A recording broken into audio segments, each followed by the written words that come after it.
Hello friends, welcome to daily routine guys વેરેસ્ટ day. અને guys આજે સવારે વરસાદ પડ્યો એટલે અમે ટ્યુશન ના ગયા એક્ઝામ આપવા. Yes guys. એન્ડ ધેન પછી પૂર્વાએ વિચાર્યું કે ચલો હું મેગી ચાટ બનાવું. ઇન શોર્ટ આ મેગીને પૂર્વાએ સોર્ટ કરી લીધી વિથ સમ મસાલો. એન્ડ ધેન પૂર્વાએ એમાં ટમેટોઝ એડ કર્યા અને એકદમ ફાઇનલી ચોપ્ડ કર્સ. મોઢામાં આવે એવું ગમે નહીં. Yes guys. And then પૂર્વાએ chopped અનિયન્સ નાખી દીધી અને ચાટ મસાલો નાખીને પૂર્વા મસ્ત મિક્સ કરશે. એઝ યુ કેન સી અમે ચાટ મસાલો A1નો વાપરે છે. તમે કોઈ પણ એડ કરી શકો છો. અને જો ચાટ મસાલો ના હોય તો પાણીપુરી મસાલો પણ બહુ જ ટેસ્ટી લાગશે. બિકોઝ આપણે તો ચટાકેદાર ચાટ જોઈએ છે એટલે.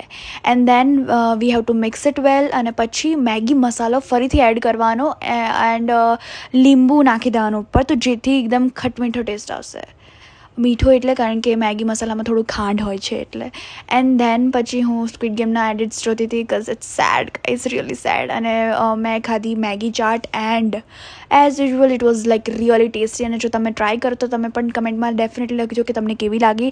અને સાંજે અમારા મામી અમને આપવા આવ્યા હતા સેવસળ. Yes guys. સો પછી અમે સેવસળ ટ્રાય કર્યું and guys it was also very tasty. So thank you મામી. અને આ હતો મારા દિવસ. મળીને દિવસની શરૂઆત હતી. ત્યાં સુધી જય અંબે.